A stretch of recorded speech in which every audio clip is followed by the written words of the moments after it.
So recently, the bald man Dana White took to Instagram in what looked like he woke up from an afternoon slumber and couldn't have been bothered to make some of the biggest fight announcements of the entire year in the most pathetic way that I think we have ever seen in the history of the UFC.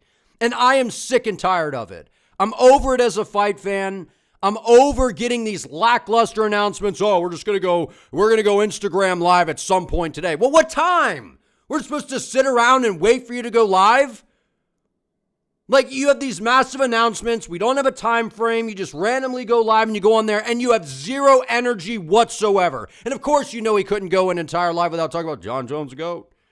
I'm not even going to play the video because I can't stand it. I can't fucking stand it. I can't stand to look at this guy right now, but we're going to in a minute because I'm going to talk about more of that in a second. But we got some massive fight announcements, right? He announced Alex Pereira will be taking on Magomed Ankaalev in the rematch at UFC 320 in Vegas, October 4th. And the co-main event will be Merab Dvalishvili versus Cory Sandhagen. That's an interesting one. Yeah, right? Then we got Jiri Prochazka versus Khalil Rountree Jr., which that's just going to be a tornado of chaos. That is an absolute banger, which I assume that'll be the feature fight. And then UFC 321, we have Tom Aspinall making his second title defense now against Ciryl Gane. And I know people are going to complain, we got nobody else, man. Nobody's excited for this fight. Well, guys, we can't sit there and petition for Jon Jones to be stripped of the title. We knew that this was going to happen. We knew that this was going to happen. I'm excited that the heavyweight division's moving on. I'm excited for this because I hope Tom Aspinall goes out there and dusts Ciryl Gane in front of the world. And like I said, this is his second title defense. I am countering defending the interim heavyweight title is an absolute disgrace to begin with. But doing that is a title defense. Defended against Blades. Now we'll defend against Ciryl Gane. I'm excited to see Tom Aspinall go in there against one of the other big names in the heavyweight division here. So we'll talk about a little bit more about that as we go, but these are some other fights that kind of trickled out over the past few weeks that are low-key bangers, man. These are some super interesting matchups at heavyweight. Alexander Volkov versus Jailton Almeida. That is a massive one because whoever wins that fight, they are probably going to be getting a title shot. And then in the light heavyweight division, this is the matchup that I called for. After Azamat Murzakanov's most recent victory, I said the perfect matchup for him would be a guy like Alexander Rakic. Not super dangerous, has a lot of experience. This is where we are going to find out where Azamat is at in his career. Super excited for these fights. We're going to break them all down. I'm going to give my predictions. And listen, man, we can't get into all that yet. I can't stand the look of this dude right now, man. I can't stand the look of him. I didn't want to put the video in here because I don't even want to hear it. It's driving me fucking nuts. I've listened to it, 30 times, not 30 times, but I've listened to it a few times because I can't believe that we have someone who is the face of the UFC going up there. Not only is he cutting the press conferences short, not only is the company half-assing the promotion, not only are they half-assing a lot of the pay-per-view cards nowadays, but this guy can't even be bothered to go up there and draw in some excitement for some massive fight announcements. It's not like he announced some Apex Fight Night card here. These are massive fights, the highly anticipated rematch. We get to see Poatan come back and, after facing some adversity for the first time at light heavyweight, going out there against what seems like his kryptonite in Magomed Ankaalev, a guy that's on an absolute tear in Ankalaev. Like, where's the excitement here? Oh, yeah, we got Magomed Ankaalev will defend his belt against Alex Pereira. What? Get me in there. Get somebody else in there. I'm sure Hunter Campbell, as weird as he looks, I'm sure he's got more energy than this. There's got to be someone else that can bring more energy, man. And there's no trailers. There's no cool promos. So they're cutting as short as it is. The least we could get is some excitement here. They don't even tell us when the live is. They just randomly go live. Half of us miss it. I always miss the lives. I even set Dana White for live notifications to my phone, and I still miss it every single time. I'm sick of it. I'm absolutely sick of it. I'm sick of the lackluster energy. I'm sick of the press conferences getting cut short. I'm sick and tired of these half-assed cards. Now, 320 is looking loaded, right? But where's the excitement here, man? It was nothing shy of absolutely pathetic. This was the most pathetic fight announcement that we have ever received in the history of the company. And the one that grinds my gears the most out of all of them is the fact that he slipped it in there that, oh, Jon Jones, the GOAT, man, the GOAT. Nobody cares anymore. Nobody cares. The whole debacle, the way he hung you out to dry, Dana, the way he embarrassed you, drugged the UFC, drugged the fight fans through the mud for basically the past, 2 years? The Stipe fight should have never have happened. You allowed it, which was embarrassing. You enabled him. And now you don't even have it in you to go up there and pump up Tom Aspinall. Oh, yeah, 15 finishes. Like, that's not some crazy big deal. We're looking at a generational guy in the heavyweight division. Lightning fast speed, dynamite in his hands. He's knocking everybody out. His fight. Tom Aspinall wants to be super active. Right now, that's kind of a problem because I don't know who the hell he's going to fight. We don't have many options for him. So that's a little bit of an issue. This guy wants to be active. He's respectful. He's fun. He does this stuff over with, what is it, TNT or whatever, does his Fight Lab show. He's got a YouTube channel. He's fun to listen to. Well, I'd like to fight you, John. Like, Tom Aspinall is awesome. He's awesome for the sport. He's just something we haven't seen in this weight class, and there's zero hype behind it. Zero hype behind it, and that is Dana White and the UFC's fault. The fans we're all hyped for Aspinall. I'm super excited. I'm excited to see him against Gane, man. Because I'm excited to see, we saw what Jon did to Ciryl Gane, because you know that everyone's going to be comparing that to how Jon did. Oh, well, if Aspinall, God forbid Aspinall loses, we'll never hear the end of it. But I think Aspinall goes in there and does his job, but he's going to be graded according to how Jon Jones handled it. I'm interested to see how it goes. Can he go in there and starch Gane early? Can he take him down and just sub him and make it look easy like Jon did? He couldn't have been like, what do you owe Jon Jones? He's embarrassed you over and over and over again. Why not be like, hey, guys, the guy that's coming back 15 knockouts in a row, going in there against Ciryl Gane, one of the more well-known heavyweights out there, got a slick kickboxing style. Aspinall, his average fight time is whatever. This guy never goes out of the first round. He's knocking everybody out. Why can't you say that Jon Jones fled into retirement and wanted no parts of this guy? That is the promotion that we need. Now, the good thing is, because of all this, blasphemy with Jon Jones over a while, it has actually helped Tom Aspinall. It's helped build his name. It's helped get his name out there. And obviously, fighting Jon would be more, because if he could KO him, obviously that would be massive. But this was nothing shy of absolutely pathetic. To announce these fights, to announce, I want Tom Aspinall and UFC 321 and going there against Ciryl Gane, number one ranked contender. He basically forgot who Aspinall was fighting. It was just absolutely pathetic. It was horrible. The excitement was horrible. It was one of the worst fight announcements that we've ever received in UFC history. And guys, I know that I'm ranting here a little bit, but these are as fight fans, these are the things that, they just get us going. They do. The cards are coming and going, and we're excited and we're caught up in the moments, and we love the sport. But when Dana White announces fights, this is one of the biggest things that the UFC does. It gets everyone going. Social media goes crazy. Us content creators go nuts because this is the future moving forward, laying out the calendar for the rest of the year.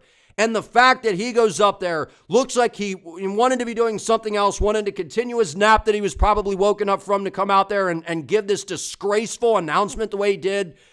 It's just unacceptable. It's flat out unacceptable. And I don't know about you, but I'm sick and absolutely tired of it. I'm sick of it. I want some damn excitement up in there. Even if there's someone that kind of is annoying, whatever. If they could still bring excitement, that is better than what this bald motherfucker is doing right now. And I'm sick of it. I'm absolutely sick of it. It was disgraceful. And the way that they've treated Tom Aspinall, absolutely pathetic. I'm glad that the fans are rallying around Aspinall, and I'm glad us content creators and fight fans out there can deal with this bullshit and keep moving forward, because this is disgraceful what they are doing right now. But anyway, that's enough ranting. Moving on to what we got here, and that is the main event of UFC 320. It is the highly anticipated rematch between Magomed Ankaalev and Tom Pereira. Listen, I told you guys for the longest time, right? People, you're glazing Ankalaev, man. You're glazing Ankalaev, man. And I sat up here and I told you, it's not glaze. I'm a fight nerd. I watch a ton of film. I sit back. I analyze these things. And the bottom line is Magomed Ankaalev is a nightmare and a disaster for Alex Pereira. And I had said for the longest time, he doesn't even need to grapple in this fight. He can if he wants to, right? To scramble the brain of Alex, mix things up, wear on him, just give him more to think about. When are people going to start recognizing that Magomed Ankaalev is a world-class striker in MMA? Sure, he's not a double champ in glory kickboxing, but I don't know how many times I need to say this. Just because you did not compete in Glory Kickboxing, just because you are not a professional boxer, does not mean that you are at some sort of disadvantage in the sport of mixed martial arts when it comes to striking. Just because you're in there, whoa, this guy was a Glory Kickboxer. We saw Roman Kopylov. Was he a Glory Kickboxer? He went out there and beat Cesar Almeida. Right, so it's just, people are so used to hearing these credentials from Rogan. Whoa, he's a Glory Kickboxer, man, his highlights. And they're impressive. And I've watched Alex Pereira for a lot of his career, man, dating back to the, early when he was fighting in Glory. I know this guy's style like the back of my hand. That's why I said Ankalaev's a problem for him, right? And the reality of it is this. In fight number 1, were there some circumstances coming into the fight? We've heard some different things from Rogan. Was Pereira compromised? Who the hell knows? But here's what I know. I did a breakdown on my channel showing you exactly what Ankalaev did to win this fight, and the reality is this. He is significantly faster. He's a better technical striker. He has the grappling in his back pocket, and outside of getting hit with leg kicks, he is a far better striker than Alex Pereira. I don't know how many times I have to say it, and you should realize it from the last fight. He damn near knocked him out. And that's what he's going to do this time. He's going to knock out Alex Pereira. I predicted him to KO him the first time. He almost did. But I believe that Ankalaev is going to have more confidence coming into this fight because we know this, guys. When you win the title, your confidence kind of hits this next level. You kind of have this different edge to you. And I believe that that's what we're going to see with Big Ank in this fight, man. How does Alex beat him? Like, I know that the left hook could land. I know he's got a good jab, but when you're significantly slower than somebody and you're trying to set things up, like, I just don't see how Alex beats him. I really don't. He was doing a great job, actually, in this fight early on, landing those calf kicks from range, right? Because Ankalaev's a southpaw, so Pereira's got to throw that little switch kick to the calf, right? Maybe some more front kicks, some more kicks to the body, right? Try to play the kicking game from range, because in boxing range, he gets shredded every single time against Ankalaev. There's a significant technique and speed advantage. Now, of course, Pereira has the great equalizer. He's got that left hook. He could knock anyone in the world out with that at middleweight because he fought there before, light heavyweight or heavyweight. We all know that. And of course he could land that. But the bottom line is Ankalaev he didn't get the credit he deserved for fighting such a smart game plan on the feet, dude. He was pawing out that lead hand, controlling Alex's lead hand, not allowing him to throw the jab, taking away that left hook. He fought a perfect game plan. And I honestly think that Ankalaev, he could have done more. And that's the scariest thing about this. And of course, Alex could have done more. And that is exactly the problem. Alex tried to go out there. He tried to stick and move. I think that Alex is also going to have more confidence as well because he defended the takedowns much better than what I was anticipating. Ankalaev basically just kind of held him up against the fence, utilized the clinch, was able to neutralize him there, but he wasn't able to take him down. And I was actually very impressed. So Poatan has clearly shown that his takedown defense can hold up. Now, will Ankalaev be able to take him down in this fight? Because again, in a rematch, things are quite a bit different.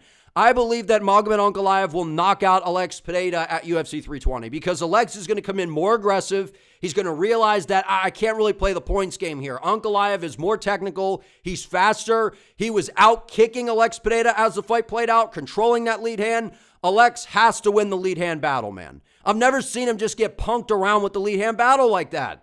He just let Ankalaev bully him around with the striking. He did.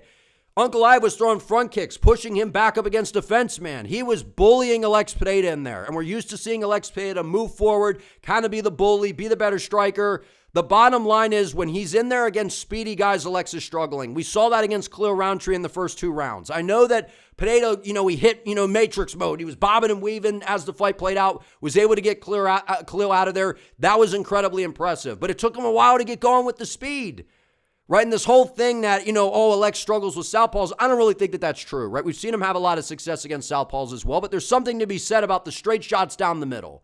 They land all day long. Adesanya exposed that. Even if you go back to watching kickboxing, Pereira is allergic to a straight right hand down the middle, man. He doesn't move his head.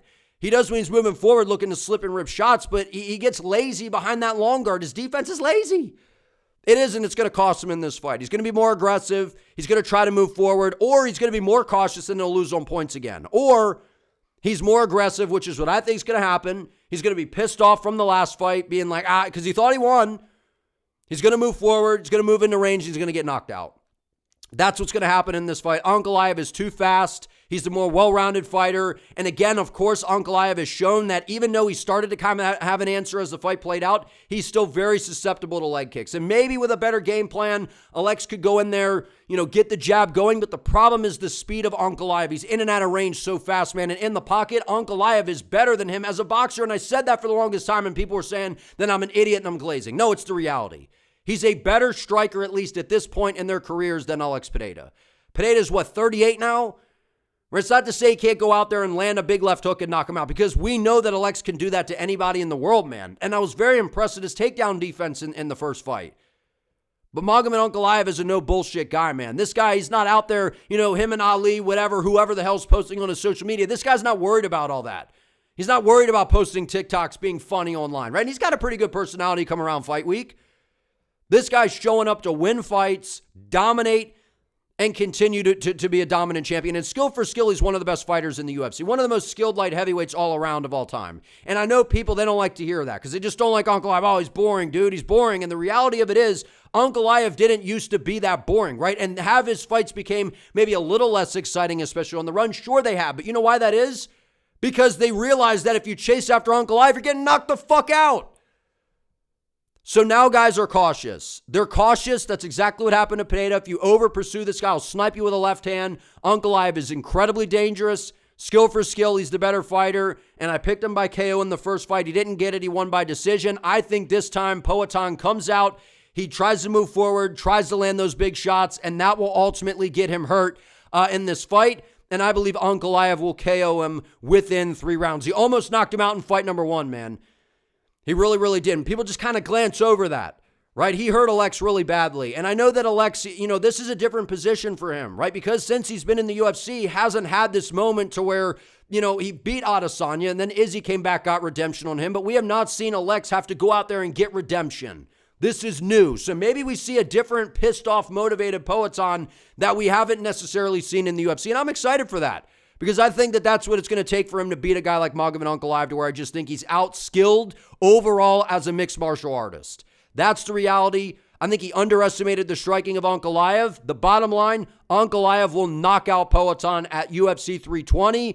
This is a disaster of a matchup for Alex Pereira. But again, you can never count out Poatan because of the power in that nasty left hook, man. Going to be a fun one. Super hyped up for this rematch, though. Next, we have Merab Dvalishvili versus Cory Sandhagen. Listen, let's not kid ourselves. Let's not play around. Let's not try to act like this is something that it's not. This is not a competitive fight. This is not a competitive fight whatsoever, and I'm tired of people out there acting like, oh, well, Cory Sandhagen, he's got his inverted triangles. He's really improved on the ground. He's got that flying knee. Yeah, how many times has he landed it, right? At least recently. Cory Sandhagen's not the same striker that he was a few years ago. He's a much better grappler. I give him that. His jiu-jitsu skills are excellent. We saw him put Figueiredo in that 50-50 position to where Figgy blew his knee out. I'm very impressed with Cory Sandhagen. Look, if there's ever a guy in the bantamweight division who can go into the lab, who can start, testing all these different things, throwing all these potions together and create some sort of formula to go out there and crack the code on beating Merab, I feel like it could be someone like Cory Sandhagen. But at the same reality, people like me especially who have picked against Merab, because I find Merab annoying, but Merab's starting to warm up to me, man. He is, right? Because of what he's doing in the octagon. I respect this guy's skill set. I respect his constant improvements in his game. His hands are getting better. His striking is very much improved, and now he's finishing people. He's submitted Sean O'Malley. I never thought that we would see that in a million years, dude. Never thought that would happen. It wasn't even a question in my mind. I didn't even think it would happen. He's going to outstrike Cory Sandhagen. He's going to out-wrestle him, obviously. His pace is going to drown Cory as the fight plays out. Outside of I don't want to be disrespectful and say a fluke, but a perfectly timed flying knee, some sort of wild submission that Cory lands, he is getting absolutely dominated by Merab Dvalishvili. Maybe Cory can sneak around in there. But if Petr Yan is getting 50-45 by Merab, I think Cory Sandhagen is getting 50-45 by Merab in this fight. And now, considering we're seeing that he's got more power in his hands because you're so worried about the grappling, these shots are opening up upstairs, I could see Merab possibly KOing Cory Sandhagen. And I know it sounds nuts, but at this point, nothing is impossible when it comes to Merab. Maybe he submits him. But we've seen Cory Sandhagen, man, he's super game, right? He fought Aljo in the past, right? Merab and Aljo are very close, right? So I feel like Cory has advanced his grappling since then, but I feel like they're going to have a very good idea of how to prepare for Cory. Cory switches stances very well, and it's a different style than Jan, right? So at the same time, it's a little bit different. Cory sticks and moves from the outside, utilizes really good footwork, good lateral movement. Right, and he is a good striker. I don't think he's great. I think he's pretty good. Right, he's got that dangerous knee, good elbows. He's always improving his skill set as well. But I feel like we've seen Cory take a little bit of a step back when it came to the striking, right, to work on the grappling. And something's got to give at that point, in my opinion, right? He got completely outclassed by Umar Nurmagomedov. Right, and we saw Umar was in a tooth and nail back and forth with Merab. But again, Merab got the better of him. Even though that fight was super close, I hope we see it again because it was an amazing fight. If you're beating Umar Nurmagomedov, and Umar's out there dominating Cory Sandhagen. I know it's MMA math, but given the style of Merab, and it's not just the style of Merab, dude. This guy's a freak of nature. He's an absolute alien. But the thing that is so impressive to me about Merab, what is he, 36? Every single time he fights, there's an improvement from Merab. He's improved somewhere. He's got a granite chin. He's got cardio for days. I mean, Merab could fight the main event for 25 minutes, go to a decision. They could have the other guy do their walkout, come out there, and he could go beat that guy over the course of 25 minutes by decision and not slow down. He could fight for 50 minutes straight and go out there and not tire whatsoever. So Merab's a freak of nature. This fight's not competitive at all. Outside of Cory Sandhagen, timing a knee, catching him in a weird submission. Because the one thing about Cory is when you take him down, he does threaten submissions right away. Starts grabbing limbs, starts looking for those inverted triangles. He's he's built like Shaggy, right, from Scooby-Doo. But it's going to take basically a fluke for Cory to win this fight. He's going to get absolutely dominated. This, to me, is kind of a layup, free title defense for Merab Dvalishvili. And after this, I'd love to see Merab move up to 145 because, unless, Umar could go out there, get a win, and we could get that rematch, there's nobody at this point. That is the reality. Nobody is really challenging Merab outside of Umar in this weight class. They're not. The pace, the strength, the cardio, the improved striking with some power behind it. Now he can submit people.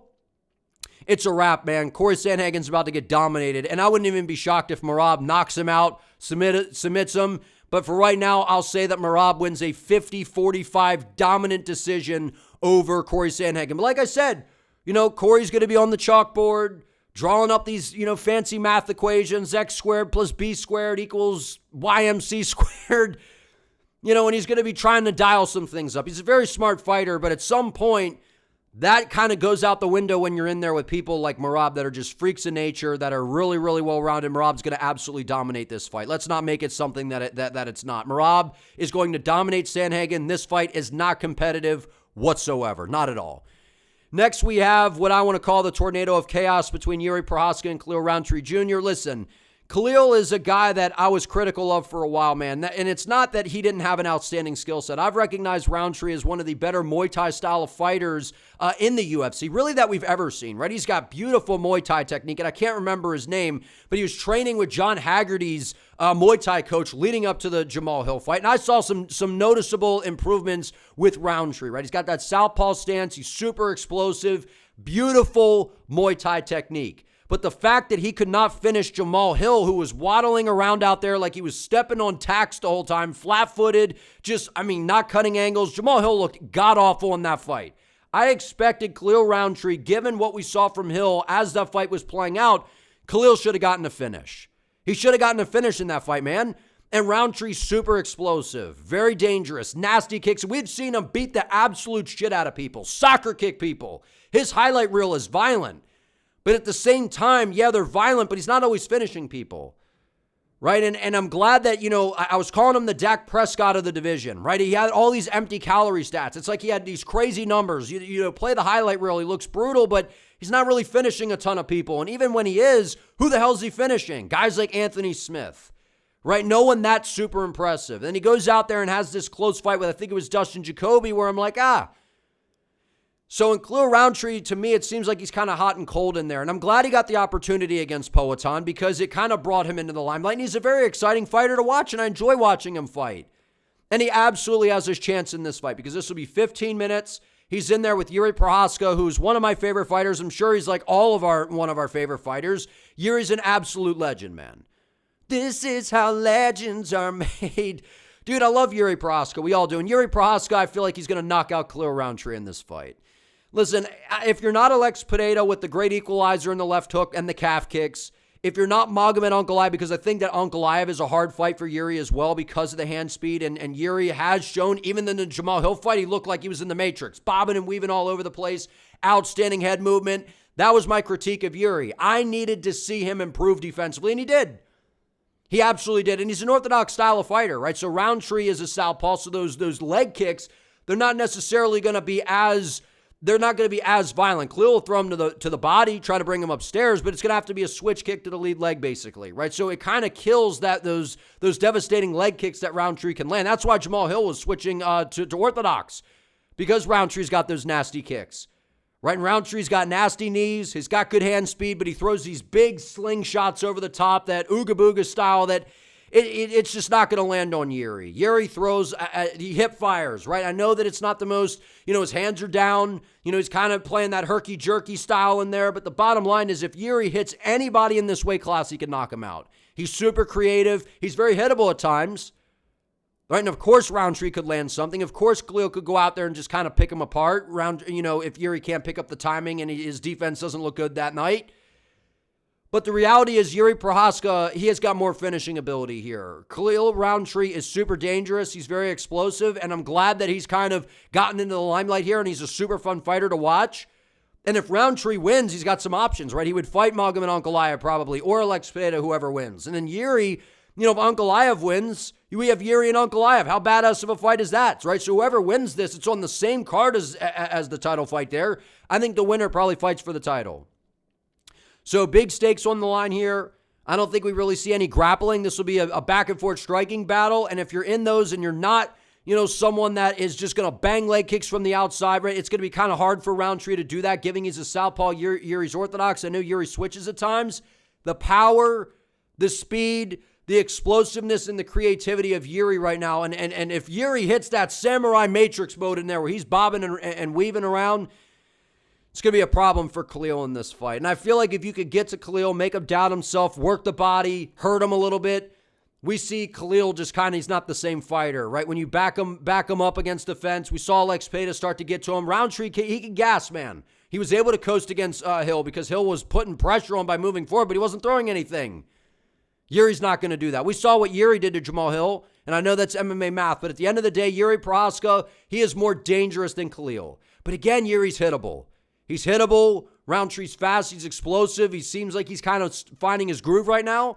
This is a tornado of chaos, man. We're going to see, I think, both guys get hurt, but at the end of the day, I think Jiri Prochazka in probably round 3 is able to add up the damage, land a shot, a right hand, slip and rip, and knock out Khalil Rountree at UFC 320. This is an amazing matchup, man. A lot of stakes on this. Like I said, the winner will probably fight for the title, and how amazing is a Jiri Prochazka versus Magomed Ankaalev fight. That's an amazing matchup. I'd be super stoked for that one. But at the end of the day, this is a fun one. Both guys are always in fun fights, but I don't like Khalil Rountree's last performance. While it was a Muay Thai masterclass, make no mistake about it, he dominated Jamal Hill. I was very impressed. But that killer instinct to me at times seems like it's missing. While he could beat the shit out of somebody, that killer instinct that Jiri has, to me, that's the difference in this fight. I think Jiri Prochazka comes back after studying, taking some classes, man. Doing whatever Jiri was doing, turned down a title fight to pursue his studies. Jiri Prochazka comes out there and shows the samurai way and knocks out Khalil Rountree, man. Going to be a fun fight, though. Tom Aspinall versus Ciryl Gane.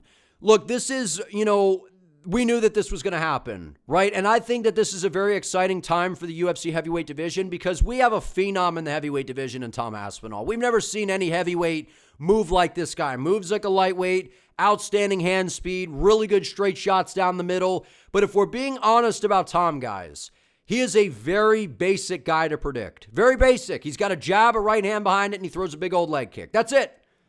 That's all he does on the feet. And he darts in and out of range. I know he's got really, really good feints, but here's what's interesting about this fight.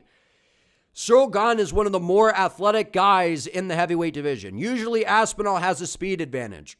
Usually Aspinall has a footwork advantage. I don't know that we're going to see so much of that in this fight. Now, he's more explosive than Gane. He's got more power than Gane. And I still think that he'll look faster. But Gane is one of those slick, pretty stylish strikers in the heavyweight division to where I don't know that this is just some cakewalk for Aspinall. I think it is, though. I think it's going to be, right? I don't want to look into it too much, right? Ciryl Gane's out there filming movies. Doesn't seem like he's all in the fight game right now. And Aspinall's going to have all this pissed off energy coming into this. Being shelved for so long, the whole saga with Jon Jones. There's a lot of motivation. There's a lot of pressure on Aspinall, right? And I mentioned at the beginning of the video, everyone, especially, Jon is going to be watching this fight more than anybody. He's going to be more intrigued for this fight than anybody, just so he can sit there and be like, well, I finished Gane faster. And God forbid Gane beats Aspinall. We'll never hear the end of it. We'll never hear the end of it. But I don't think we get that. I think Tom Aspinall, he can do whatever he wants to Gane in this fight. I think on the feet, if he decides to play that game, Ciryl Gane is going to sit on the back foot and pick and poke from the outside. Utilize front kicks, those oblique shots from range. He's not going to open up early. He's going to fight very smart and calculated from the outside. But we saw Tai Tuivasa really hurt Ciryl Gane on that Paris card. Remember that? I think the speed of Tom Aspinall, the way he feints, closes range, I just see him landing a big right hand on Gane, dropping him, maybe finishing him via TKO or locking in a submission. Because I think if Aspinall comes in there, shoots a blast double, runs right through it, he could take Gane down easily and submit him in the first round. So I predict a first round finish by Aspinall. I haven't decided. Maybe it'll be a KO. I could very much see that right hand landing. But I could also see him rocking him or just running through with a beautiful double leg, taking him down and submitting him. Aspinall's a complete MMA fighter, man. Outstanding jiu-jitsu skills, decent wrestling, really, really, really good boxing on the feet. Now, he does stick his chin in the air, right? And you got to be careful. But again, Gane doesn't have a ton of power. Even though he's a heavyweight and he's this big, yoked-up guy, he doesn't have crazy power. He's more of a technical finesse kind of striker. So if he could survive the early onslaught of Aspinall, find a way to drag this fight out, I think that very much favors Ciryl Gane in this fight. But given how it seems like Gane is just kind of uncommitted to the fight game right now, we knew that this is the fight that the UFC was going to book. I thought that maybe Alex Pereira would move up. Knowing that Ankalaev is a bad matchup, we saw Pereira weighing, 240-some pounds. I was like, maybe Poatan goes up and fights Aspinall.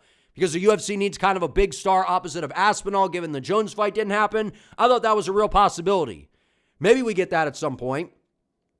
This is a good matchup for Tom Aspinall. Now, if Gane can survive early, extend this, pick and poke from the outside, I think that he's the better overall striker than Aspinall. But Aspinall's a better boxer. He's got more power. He's a better finisher. I think that the speed, the feints, and the way that Aspinall closes distance, I think that he's going to be pissed off with a point to prove. I think he goes out there and finishes Ciryl Gane probably in the first round at UFC 321. I'm excited that the heavyweight division's moving on. Aspinall's super fun to watch, man. I'm excited for this guy. I hope he absolutely dominates Ciryl Gane, because if he doesn't, we'll never hear the end of it. So I'm supporting Aspinall, man. Excited for this because, again, Gane does have a fun style, but I think Aspinall at this point in time, he is just better. I think he runs right over Ciryl Gane.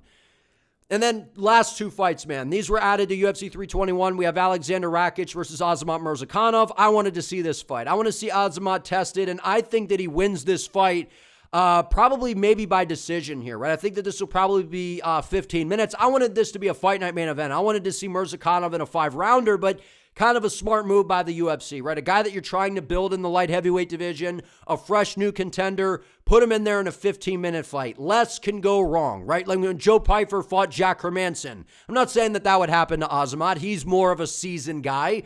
But when you put him in a 3-rounder, it's a lot more favorable for the guy that you're trying to push, right? And in this fight, it's going to be a southpaw versus orthodox matchup. So those leg kicks that Rakic likes to land, he's not going to be able to throw these big old winging leg kicks, right? They're very telegraphed. They're very predictable. Azamat is much more dangerous than him. Rakic will throw that kick to the body, bring it upstairs. He's a leg kick spammer. He's got pillow hands, runs around on the outside just like he ran from Ankalaev for 15 minutes. This guy tries to be all technical from the outside, right? He's this big old guy, right? And you see him and you're like, this guy should be able to knock everybody out. That's not the case. It's not the case. He's got these big old leg kicks that he loads up on. He just floats around on the outside, runs the whole time. He's got a decent ground game, right? Maybe he comes in, tries to clinch up with Murzakanov.